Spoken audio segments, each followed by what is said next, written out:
Hello everyone.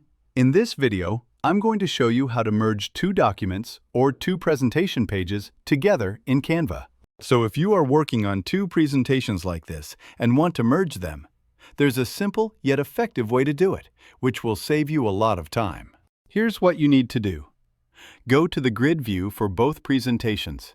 And maybe you want to merge something first. So just press right-click and you'll see the option to copy. Right, then go to the other presentation where you want to paste it. So just here, just press Ctrl-V to paste it. Now you can see it is pasted here. And similarly, if you want to merge these three pages into another one, you can press Ctrl-C and paste it here. Now you can see, just adjust it as needed. Maybe move it here, just drag it, and put them in order or rearrange them. This way, you can save a lot of time, make your presentation look good, and work more efficiently and effectively. A perfect or professional-looking presentation shows your identity, how you work, and how effective you are, and also makes a good impression on viewers.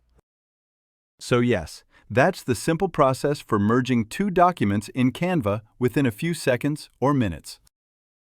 If this video was helpful, please like, share, and subscribe to my channel. I'll bring more helpful videos for you in the future. I'll see you in the next video.